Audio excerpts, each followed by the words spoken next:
Iran ও যুক্তরাষ্ট্রের মধ্যে নতুন করে উত্তেজনা ছড়িয়ে পড়েছে। চলমান এই সংঘাত মধ্যপ্রাচ্যকে আরও বড় সংকটের দিকে ঠেলে দিতে পারে বলে আশঙ্কা করছেন বিশ্লেষকরা।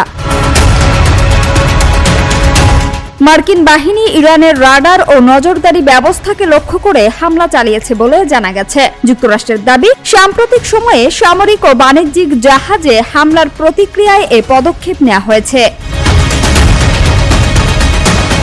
ওয়াশিংটনের ভাষ্য অনুযায়ী আঞ্চলিক নিরাপত্তা নিশ্চিত করতেই এই অভিযান পরিচালনা করা হয়েছে। তবে এ ঘটনাকে উস্কানিমূলক পদক্ষেপ হিসেবে দেখছে তেহরান। এর জবাবে বাহরাইন, কুয়েত ও জর্ডানে অবস্থিত মার্কিন সামরিক ঘাঁটিগুলো লক্ষ্য করে একযোগে হামলা চালানোর দাবি করেছে আইআরজিসি।